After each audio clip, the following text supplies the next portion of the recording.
So today I wanted to talk a little bit about intensive gardening, which is apparently one of the official names for how I tend to grow things.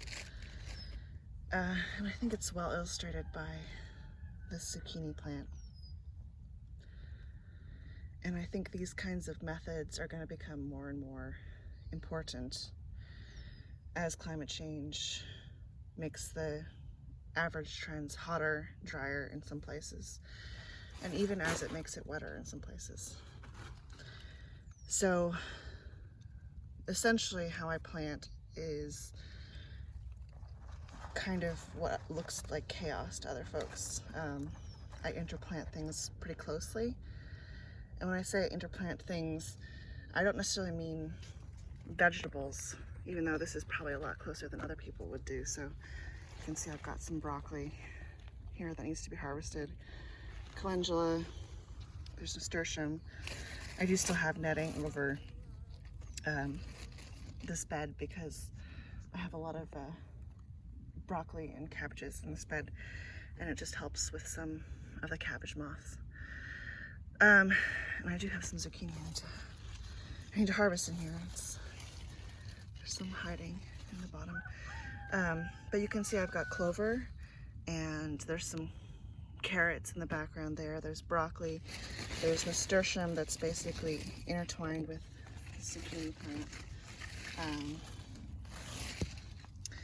And I also have calendula interplanted very closely. So as you can see, you can't really see the ground much here.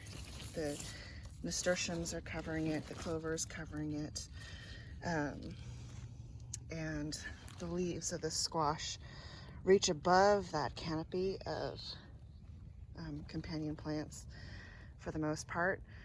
And the idea behind this is you don't want the soil exposed. And a lot of people will put mulch down between their plants, so like bark or chips or straw or something like that.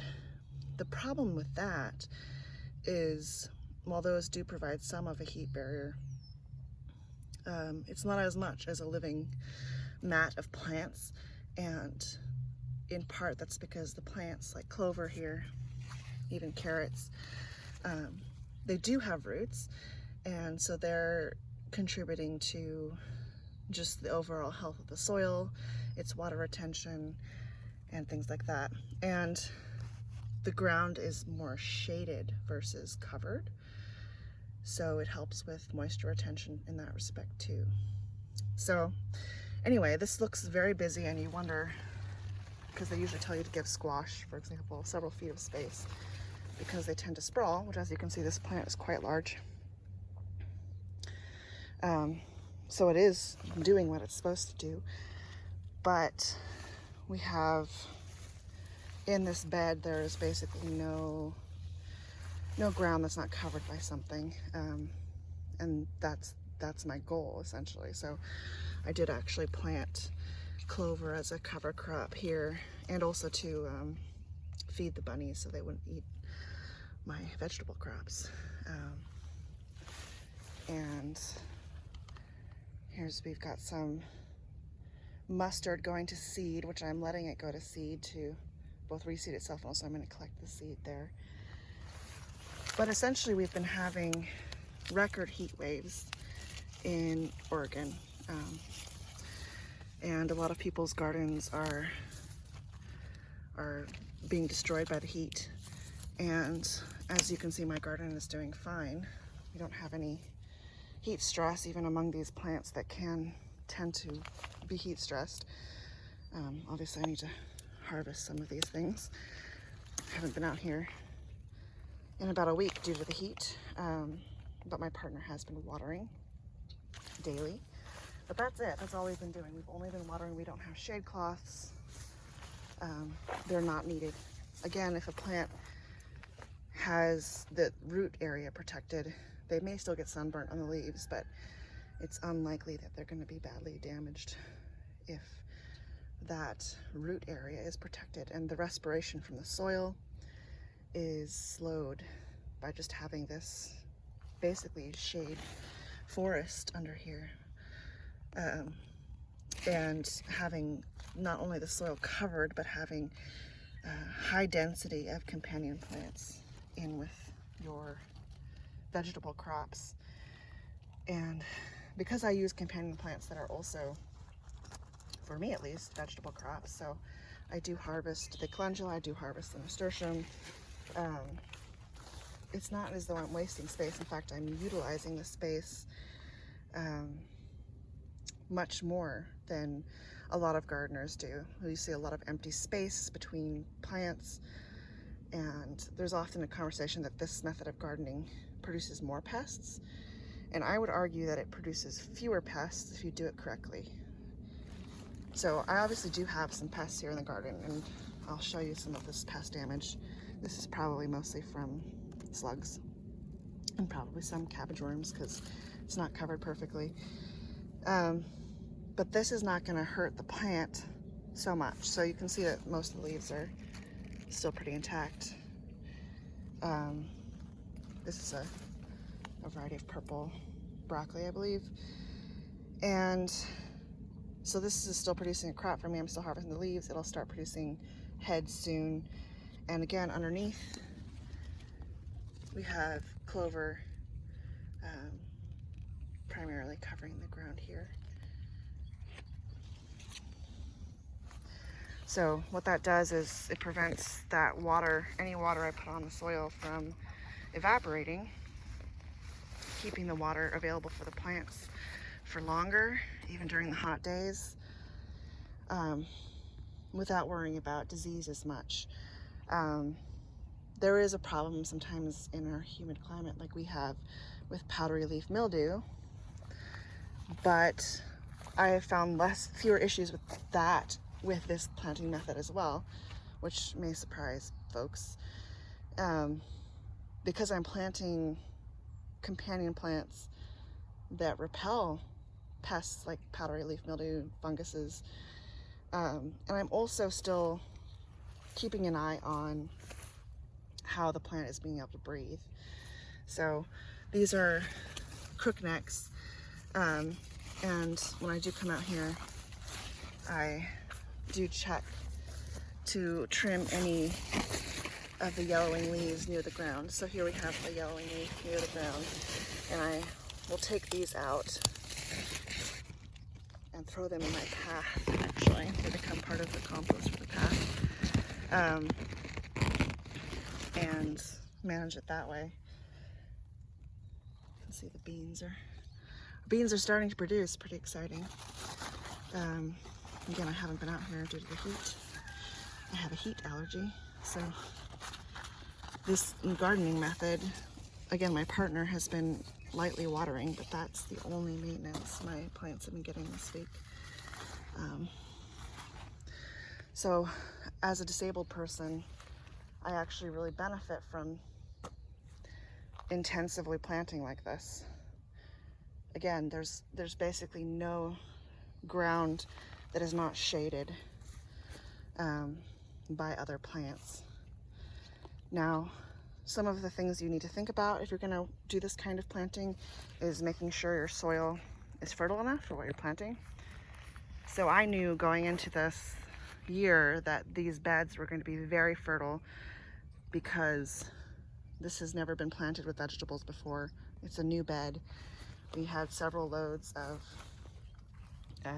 kind of old but poorly composted livestock manure that make up these beds, mixed in with the native soil, which is heavy clay.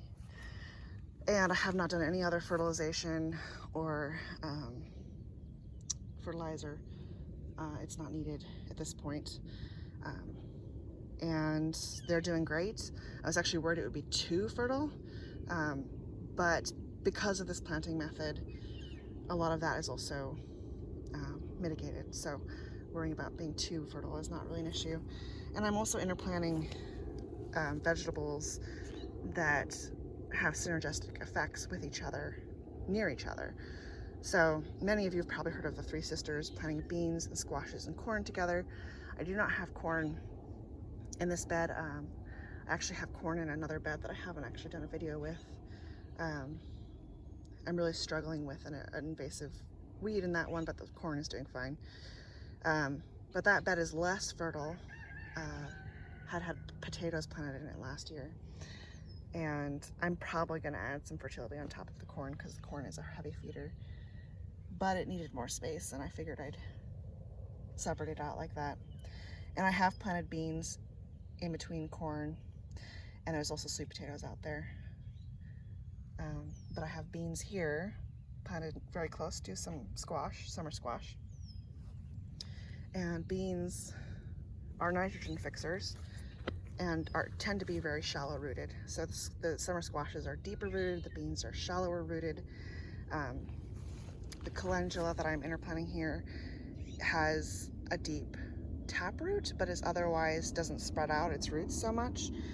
So it's not going to interfere with the squash, but it'll also help aerate the ground and also help repel pests like moles, because it's a very spicy herbaceous plant.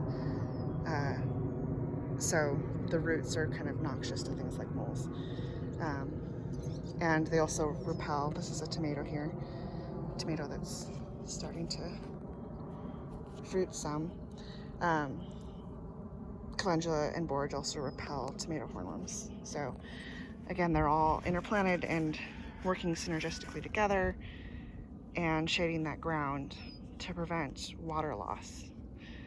And I'm just gonna go ahead and come in here, and you can see, I said I don't trim tomatoes much, but when I start to see a little bit of curl like that, I do pull those tomato leaves. So there's a few branches here that I'm just gonna trim off. Green will not be impacted, but this is just kind of a little bit of a sad leaf there. So we're just gonna trim that off. And again, because tomatoes are a vining plant, you can trim them anywhere and it's not gonna substantially harm the plant. Although I would recommend, if you have other disease plants, the time of day for when you do trim is a little bit more important. I'm not too concerned about that now because they're all healthy. So again, we have some squash here with beans. These are bush beans. And in areas where there's soil exposed, I do pick borage leaves and toss them down too. So you can see the borage is going to seed. So it's done with flowering. And we'll be collecting the seeds fairly soon. So this will reseed itself and I'll have a million tiny borage plants again. Borage is kind of a weedy plant, but it grows very quickly. And if you're starting your garden, planting borage is a great way to start because it'll cover the ground really aggressively and it's fairly easy to pull and it makes a green manure. So it does require a little bit more maintenance if you're using borage as a cover crop, just because it can be kind of aggressive, but it's so beneficial to pollinators and it grows really fast and is not finicky, let's say. It's not finicky about where it goes, as is calendula, that you can kind of use them as cover crops in that sense during the year. Looks like I have some huge squash I need to harvest out here. Again, I've only been gone a week, so that's a week's worth of zucchini growth there. I need to pick. So that's the general idea behind intensive gardening. You need to make sure your soil is fertile enough to manage and keep all these plants fed. But again, if you're planting plants that do not need a lot of feed with plants that do need a lot of feed, so like the squashes are plants that need a lot of feed. Brassicas are more moderate. Things like corn are heavy feeders. Beans do not need a lot. Essentially, you can thoughtfully create a garden that is more resilient in these really, really hot, dry days, and it also helps if there's heavy rain events. So one thing you won't get so much with straw or other things as mulch is, yes, it'll slow the rain down and help you from getting your soil washed away, but it won't slow it as much, because if you think about it, rain will hit the overstory of these plants. So got some chard here too. It'll hit the overstory, so the leaves of the plants, then the understory, so the clovers and other things that are kind of closer to the ground, and then it hits the soil. So it's slowed down multiple times, and will help prevent the soil from washing away even more. And a lot of areas I have like 3 layers of vegetation, and that also is really helpful in preventing the soil from being washed away. And things like leafy greens, like chard here for example, are good to interplant with your heavy feeders if you need just ground cover, because they're not so much heavy feeders, although some of them can have roots that are spread out. So you just need to be kind of conscious about the kind of roots your plants have. When in doubt, beans and legumes are great to interplant with those heavy feeders, and you can actually trellis them up above the canopy of your squash, as I'm kind of doing here with these tomato cages, and get, you know, have the multiple story thing be like more like 4 stories or 5 stories of vegetation versus just 2 or 3. So it depends on your climate, depends on the concerns you're dealing with. For us, it's much hotter than it should be this year, and ironically we had a cold spring, so we're dealing with a long spring where it was too cold for plants really to take off, and now it's really hot. So plants that like the heat are catching up, and plants that do not like the heat had a longer season. So I'm still having chard and kale and whatnot in the garden. So it's also allows you to be a little bit more adaptive. So if you overplant and it turns out there's too much in the end for your garden to handle, you can always pull plants. And for a lot of plants, pulling those plants is more food. So like for broccoli, if you plant too much broccoli, you can eat the broccoli leaves. And for squash, you don't eat the leaves, but they're easy enough to pull. And there's some squashes that you can even be planting now. So like if you want pumpkins for October, in our area at least, you can be planting starts now for pumpkins later, and doing succession planting. So yeah, and I'm doing succession planting where I'm pulling cabbage, I'm planting amaranth and bush beans and things that are a quick turnaround or will be a good fall crop. So I've got some fall crops already planned, some radishes, as you can not be surprised by that since I often plant radishes, and leafy greens and beets, things like that. So yeah, that's the basics of intensive planting.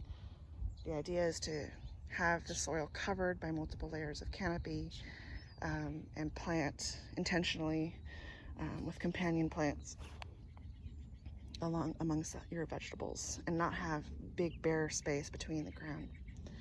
That's another reason I do not trellis squash. I might trellis squash if I had a larger area to garden, like wider gardening beds, and we're planning to do like things underneath them, but did not do that this year. So, and a lot of people that just stake squash up, they're losing some of that benefit of the ground cover that these enormous leaves do. What it can help with is if you have a real problem with powdery leaf mildew and you need even more airflow and like need to thin out your leaves more. But I argue that the companion planting and keeping airflow in a more natural state, because squash are naturally going to want to vine out and spread out, is actually better for them. And then if you have things like vine borers, which luckily we do not have so much of in Oregon, the squash can reroot wherever their main stem touches the ground often, to help mitigate damage from vine borers. So there's a lot you can do with this. It takes some trial and error. Every time I plant, I have different situations. The last time I had a big garden, it was in some raised beds. This time I'm planting in the ground. I've always had container potting. I've done in the ground, I've done raised beds. I've done like row farming in a more traditional vegetable farm. And I find this method gets me the most food with absolutely the least amount of work. I very rarely, I don't have to weed because I've planted plants that keep the ground covered, which prevents weeds, or I allow weeds, certain weeds, to coexist in the farm or in the garden, because the whole point of a weed, it's more of, the term weed is more of a job than it is a descriptor of specific plants. Weed just means that that plant is good at coming in when the area is disturbed and growing rapidly in conditions that many plants, other plants, would find difficult to grow in. It's not a bad word or anything. There are some weeds that I kind of call noxious weeds because they are invasive, grow rapidly, and don't offer any benefits to the garden or wildlife. And those I do like to pull. But for example, we have here some mallow, which is considered a weed because it does exactly what I was just describing. It grows in disturbed soils, and it's also medicinal. So I keep it around. I'm not going to pull this. I didn't plant it, obviously. It just came, and it serves as ground cover. It does not have roots that spread out too far. So I'm not bothered by it existing in my, or coexisting in my garden, I should say. It serves a purpose of covering disturbed ground, helping with that vegetation mat. And generally, I will also harvest this for medicinal uses. So it has grown for my benefit. So same with letting plants go to seed. There's no reason to pull a plant immediately unless I have plans to put something immediately back into that spot. And the seeds, as they start popping, will provide food for me and wildlife. I've already seen birds out here on these stems where they are drying out and eating some of the mustard seeds. Same with like Queen Anne's lace, which is here. It's like a wild carrot, provides food for wildlife and is considered a weed, but again is not what I would consider a noxious weed in the garden, and therefore gets to hang out. So yeah, that's my ramble about this method of gardening. You'll get people side-eyeing you. I already had some folks who were visiting the farm come and strangers be like, what is this absolute mess? And what they didn't see that day was the enormous amount of food I was pulling out of the garden that day. And today, after I finish this little video, I'm gonna pull out even more food. Even when I'm not out here, it's producing, it's growing. Again, my partner has been watering, thank goodness. It does need water still on these hot days especially, but most of these plants can go without water every day. The ones I'm concerned about right now are the melons and cucumbers, who are loving the heat, but don't necessarily do well without water. Looks like this cabbage is just about ready to harvest. We haven't even finished the cabbages I've picked before. There's like a cabbage and then a little baby cabbage sprout right next to it, which is a definite sign it's ready to pick. I've got some nasturtium here I'm also going to pick for salad tonight. So that's my garden. The calendula and borage are on their decline and will be reseeding themselves soon. And I'll be collecting some of the seed as well to gift to other people and to plant next year. Yeah, I'm really excited about showing more as it continues, and if folks have any specific questions about methodology or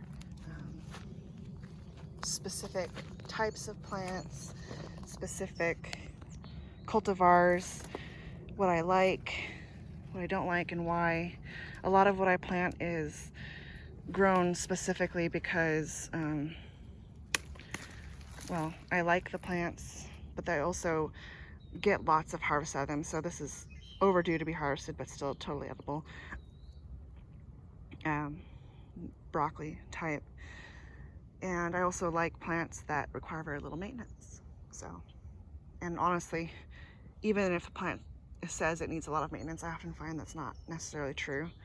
Like I said, I do very little pruning of tomatoes. I only prune sad looking branches and they always do fine. But again, I only plant cherry tomatoes, so that's a factor you need to consider when choosing what to plant. And it also depends on your climate and also what you're going to eat. So I could do a lot on different cultivars and what to look for depending on your climate. Our climate is Pacific Northwest, so although with climate change there is no real normal weather anymore, so we kind of have to adapt as we're going, which is challenging, certainly. And I've heard a lot of stories of folks whose gardens, even though they did the same thing they've done in years past, it's not being successful this year because of unexpected weather. So this planting method is a little bit of a buffer for those kinds of extreme weather events. Now, if you have like a fire and terrible smoke and like some things, no garden is going to survive. But this kind of planting method gives you a better chance. And that's the idea. It gives your garden a better chance. It's more beneficial to the wildlife and it's less work, which in my opinion, as a disabled person especially, where some days I'm just not able to do anything. But the garden is also a source of mental health for me. I need something that if I am not able to come out one day, I know it's not going to be dead the next day. And that's what I have with this planting method. And that's very important to me.